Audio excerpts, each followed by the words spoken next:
Welcome to Foreplay Radio Sex Therapy. This is your co-host Laurie Watson with Dr. Adam Matthews. We are so glad to have you today.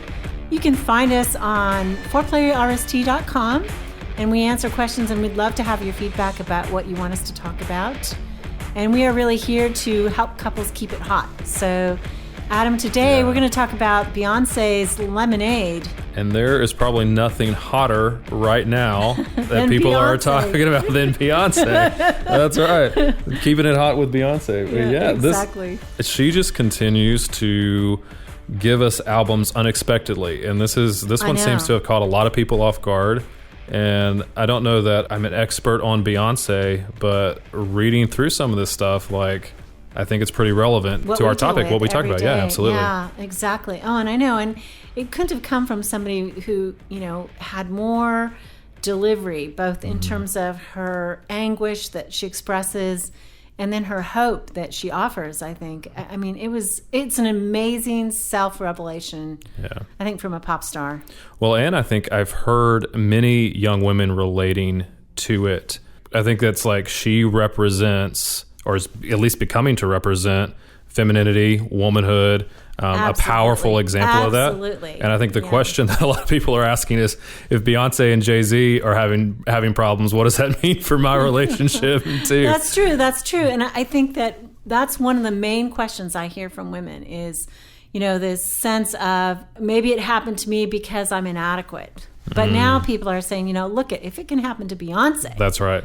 Maybe it's not just me. Yeah. Maybe it's something else. Maybe it's him. Maybe it's stuff he's struggling with. And maybe it's us. Yeah. It's not just my inadequacy. I think that's right. I think that's because that's one of the things that she expresses so much in the album. And one of the things that I hear from women in affairs a lot is that comparison, is that even she's wrestling with it, and I think comes to a place where she's saying, no, it's not about me. I think that's what she's coming to. But just that comparison that I hear a lot, she references Becky with the good hair, or she references has several references to the other woman in comparison that are as good. I like the one where she says, I'm not too perfect to even feel this worthless. Yeah. I mean, even Beyonce, I think, goes through this total self-doubt crises of, what the heck, is it the girl with the good hair that is somehow or another better than me? And I like that she says, know that I keep it sexy, know that I kept it, fun, or kept it hot. Yeah. That was my adaptation. I do not want to take on Beyonce. She's so great. But all this self-doubt about, was the woman more attractive than I was? Was she better in bed? Was she, I think that's so typical. And it's been expressed so well here, the intensity and the pain of what she's feeling. Yeah. And is that something that you find, trying to understand a woman's point of view here, because I'm not a woman, and trying to understand the idea, it seems to me, and you tell me if this is accurate, that an idea that she's portraying is, if I was able to do X, Y, and Z, if I was able to do this or that, if I was able to keep it sexy, for instance, if I was able to keep it fun, that this would lead to him not cheating on me. Yeah, is that fair? I do think that is one of the first feelings that comes up, in a woman is, this somehow or another I was deficient.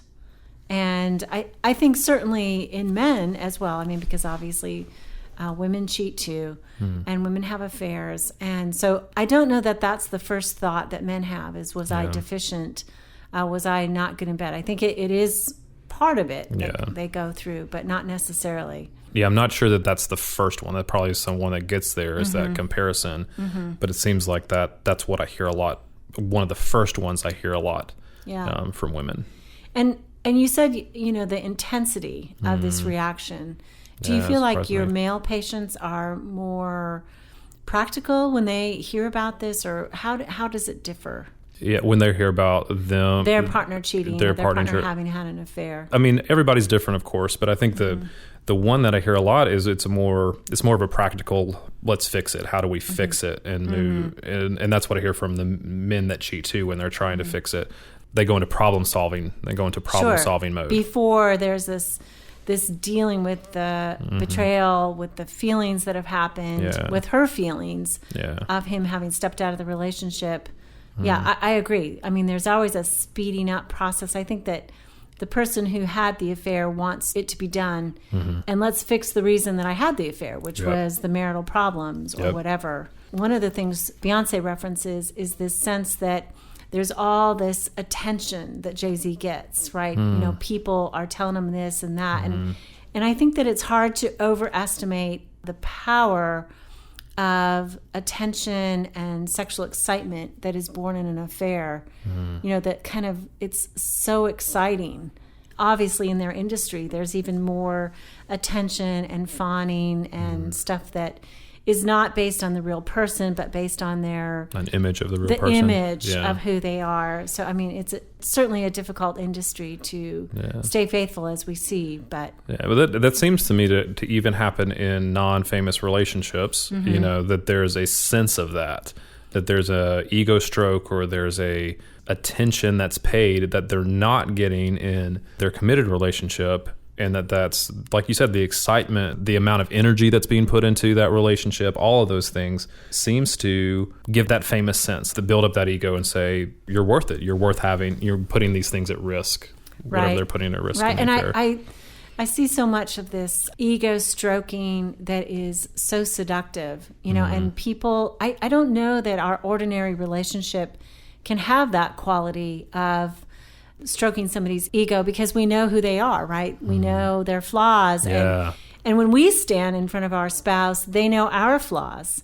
So even if they say lovely compliments and, you know, we have hot sex that night, there's still this sense of, but the idealization, which is what an affair is all about, is an idealization of the person, seeing them as so great, seeing them through rose-colored glasses, and that's a good way to being say it. Seen that way is so exciting. That rose-colored glasses effect, the thing that occurred to me was that you see each other at the most vulnerable and when you are most raw, and it's hard to escape that. You can't forget the knowledge of all the ways that your spouse is imperfect. Right. Because it's right. And you can hardly forgive the ways that they see you as imperfect. Yes, right? That's right. You know, they see us in, you know, all our terrible moments. Yeah. And that's hard to realize. This person holds, you know, the whole picture of who I am.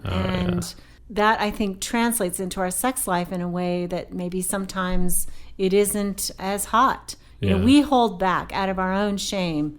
Yeah. You know, like, oh, yeah, I'm a totally flawed human being here. And so we hold back. And I love that Beyonce, I think as she processes some of this, kind of her bitterness and her rage really comes through. And I know we've talked about, Adam, that sometimes that rage is so hard for the partner who stepped out to feel and hear. Yeah. Yeah, particularly when it's so raw and honest. I seem to hear a lot of the injured party in the affair wanting to do what Beyonce's doing here. Like they almost all want a platform where they can be on HBO, millions of people hearing them kind of just vent their raw emotion. Right. I'm a rain on this bitter love. That's right. I mean, that is so cool because she does have her platform. And I mean, I think that this is both personal and public when she says this, right? You know, it's the what she feels about the new relationship, her bitterness. She loves him.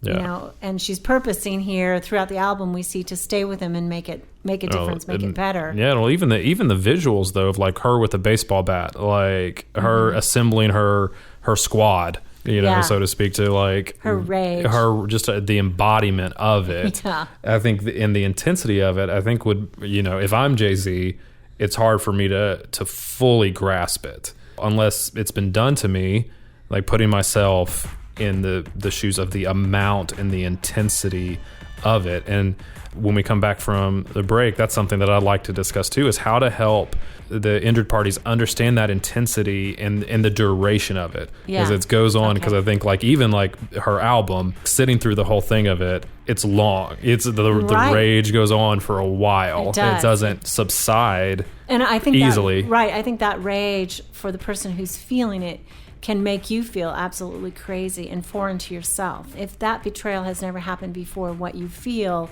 is so powerful. Yeah. And I think a lot of women, and I think actually men too, who have been through it, will relate to her rage, her imagery. I think it's fantastic.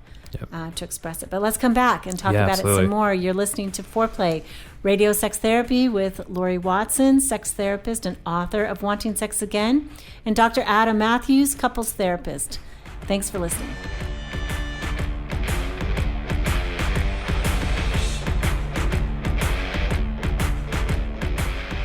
Wanting Sex Again. How to rediscover desire and heal a sexless marriage by certified sex therapist Laurie Watson. Each chapter is designed to fix one of the problems that cause low libido, from early marriage through the childbearing years, even all the way through menopause. I've also had men read it and tell me that for them it was the most hopeful thing they read about resolving sexual problems. Look for Wanting Sex Again on Amazon.com. You can also talk to Laurie Watson for therapy in person or via Skype. I offer couples counseling and sex therapy, and I think about both aspects of the relationship, emotional intimacy and sexual technique, and that combination together helps marriages be happy. Improve your sex and improve your relationship with Awakening Center for Couples and Intimacy. Find out more at awakenloveandsex.com and sign up for their next couples retreat weekend, hosted by Laurie Watson. awakenloveandsex.com. Awaken what's possible.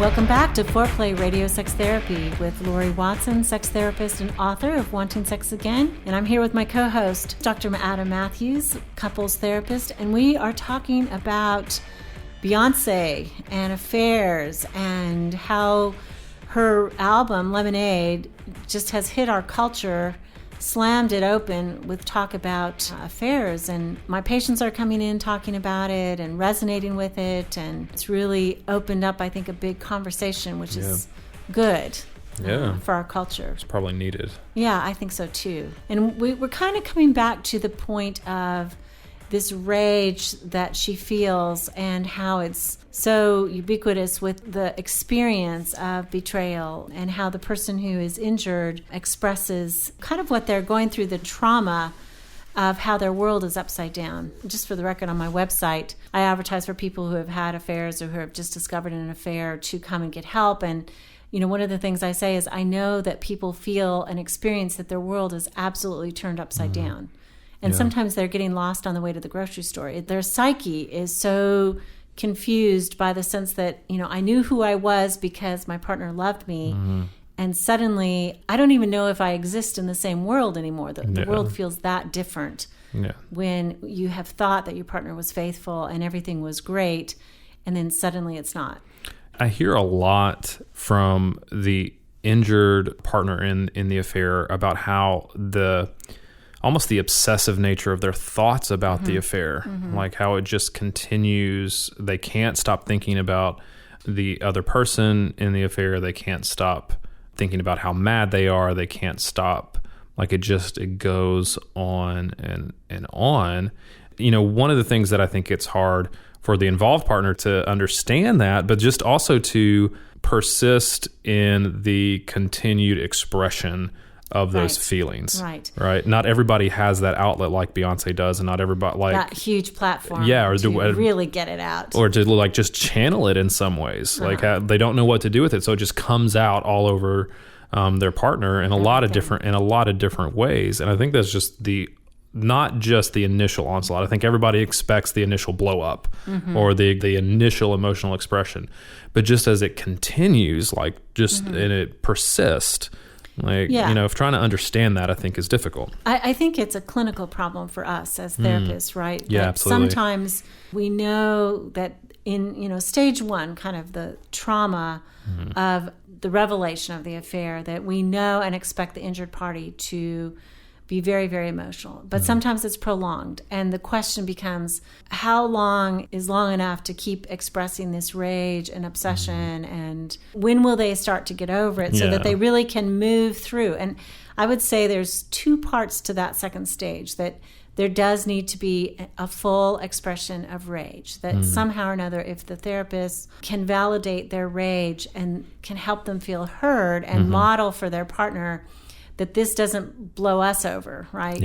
Or their friends who are listening, that we say, yeah, no kidding. You feel horrible and terrible and so hurt and so angry. That strength of being able to take it, to take the rage, kind of models that, yeah, this is legitimate. And I think that helps the person feel understood. And what I would, counsel the partner is they really need to be empathic. There is, for some period of time, a way to express that they're sorry over and over and over again and be reassuring. I want to work on us. Yeah. I'm really sorry I hurt you. I'm really sorry that, I stepped out of this thing. And to analyze, of course, why they stepped out inside their own pressures. I mean, Jay-Z, why did Jay-Z step out? I mean, we probably look at him and say, he had everything. He had money and fame and attention galore, and then he still needed more. Yeah. That seems problematic, and obviously problematic for Beyonce as well. Like you had you had me, right? Yep. She's creme de la creme, but there are problems, and we don't exactly know why or what happened with them, but we know the pressures in ordinary couples that mount. Well, and I would think that, and you tell me if you agree with this, but that the involved partner is not going to fully understand the emotion and does not have to fully understand or fix the emotion of the injured partner. That's right. They maybe don't because they haven't been betrayed. I think that the partner wants them to get it, but they're not standing in their shoes. They need to somehow or another be empathic about, I do know, and I think this is the bridge. I do know what it's like to be betrayed. To be betrayed is human. Right? Yeah, We've all had some point an experience. And so maybe, I don't know what it was like to be betrayed by a partner, but I remember these experiences in business, in friendship. I know what it feels like, how painful it is to have somebody that you counted on to be in your corner to do something else. And so that's what I try to get them to think about, the party who stepped out, is think about what it used to feel like and use those emotions to identify with your partner. Yeah. And I think if there's a match between rage and empathy, that actually shortens that stage. I think that the stage is prolonged when the person who was involved outside of the relationship can't be empathic. It's like if they try to speed it up, if there's no match for their party's, their spouse's rage, then it goes on forever. Yeah, and they do that a lot by, like we've talked about before, problem solving or trying to fix it, or like you said, trying to speed it up. One, questioning why are you still expressing this? This is the same thing I've heard over and over again. Or getting frustrated. Yeah, hey, I wasn't the only one who was hurting in the marriage, which is so true. It is true. I mean, oftentimes the injured party isn't the only one who has suffered pain in the marriage. The person, who was involved with somebody else often has also suffered injuries in the marriage. But I think it's good what you said about the match, because you cannot begin to work on those issues until the rage has been expressed, until that traumatic stage has gone. You've got at least you may not get over it, but you've at least gotten to a point where you can begin to think about the other things, right? Exactly. Like I don't think Beyonce is going to be able to think about the ways that she was not, a great wife to Jay-Z, or not, the issues that they needed to work on, the perfect wife, until she gets this expression out, until she has this kind of cathartic expression and feels like she can begin to think about that again. Exactly. And I think that, later, hopefully, within 6 months, we want the couple to be working on the relationship. Yeah. To be working on the flaws, the vulnerabilities, the things that were between them that might have caused the opening and the vulnerability for an affair in the first place, which of course, you can't say to them in the beginning, because it just sounds like you're blaming the party who has been so injured. If you had worked on this sooner or something, this wouldn't have happened. And that's not true, because the person who steps out, they need to have full responsibility, in my mind, for the choice that they make do that. That was the way they decided to handle it. And I think that for many of us, we can be judgmental or think that, I would never do that. That's what people say to me. And particularly the injured party says all the time, but I would never have made that choice. I would never do that. Yeah, I don't understand that choice either. I can't just, there should have been another way. And there might have been, but it is sometimes the choice that the person makes because it's the only way they see. Yeah. And as the person that stepped out, you have to begin to accept that choice and own it.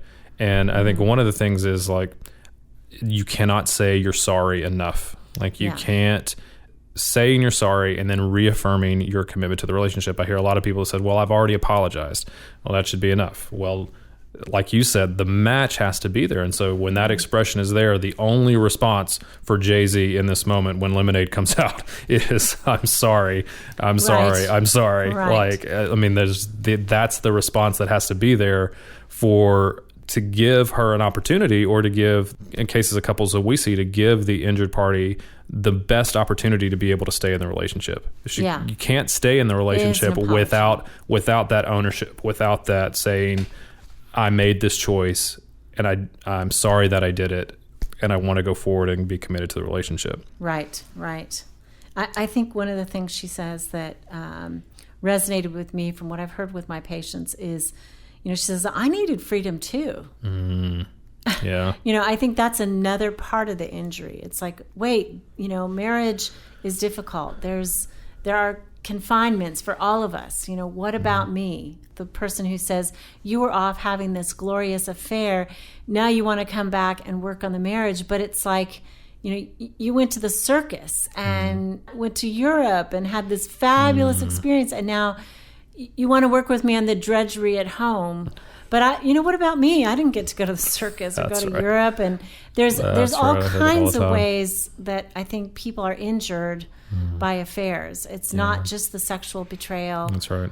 Or the competitive kind of comparison. Yeah. But some of these other things as well. I had one client who, it was the gift giving. There was gift giving in the affair, and that was like, well, what about the ones that you should have been giving to me?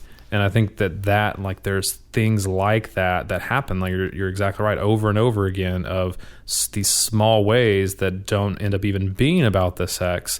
It ends up being about time or gifts or energy or specialness. Yeah, specialness. Yeah. Like, and that one, I think, is one of the biggest injuries I hear is, women who say, my partner never has time for me. They're working all the time. And then you find out, oh, you had an affair. And it's like, okay, there were trips, there were weekends, there were late nights. While I was home with kids, or while I was home doing other stuff. Or I was working somewhere else. I was working a job, yeah. Yeah, and suddenly all this deprivation of time that I wanted with him, somehow or another, it was all part of the lie. And I think it's really hard. It's really hard. I mean, I think the other thing that I try to do is to get the couple to, when we're finally working on the relationship, for both of them to articulate what their needs were. And then, of course, it's not only between each other, but how this is from their families of origin. And in my way of thinking, not necessarily passed down directly, oh, my father had an affair, so I had an affair, and I saw that as a coping mechanism, which does sometimes impact our choices. Yeah. But I think that the deprivations in our childhood, what we learned about intimacy, maybe how we didn't learn to communicate, all of that plays a role. And what our expectations are in relationship. Yeah, exactly. Yeah. So, I mean, the healing is kind of parallel on a horizontal level, and then it is also vertical to me, healing all the way back generational pain, so that the couple becomes so much more solid and stable. Yeah. Yeah, and I think the expression there that we've been talking about is a first step toward all of those things that you're talking about.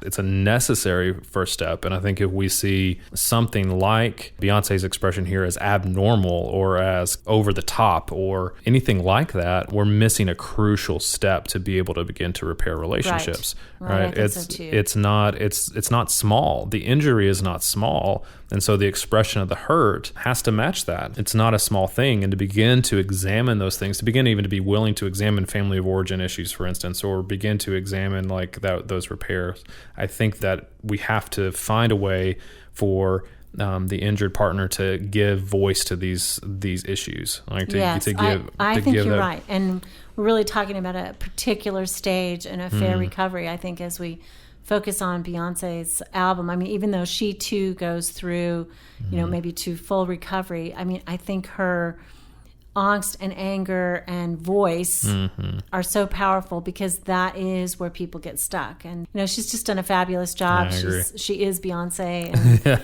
so grateful she's for that. She's the queen, right? Yeah, she's it. As they say. So you are listening to Foreplay Radio Sex Therapy with Laurie Watson, sex therapist and author, and Dr. Adam Matthews, couples therapist. And we're glad you joined us to listen today about Beyoncé's Lemonade and the power that she brings to an expression of rage and the whole process of an affair being worked out so publicly. And I think we have a great deal of hope for affairs working out and people being stronger. And I think that she's staying in the relationship. The last thing I'd like to say is so powerful because so many women particularly and men as well feel ashamed of making the decision to stay, as if that is the wrong thing versus using this as a way to really get to the bottom of stuff in their relationship and work it out. So thank you, Foreplay Radio Sex Therapy. Hey, help us stay on top here at Foreplay. We'd love it if you would subscribe and share it with your friends. And please take 1 sec and rate and review us. Thanks so much.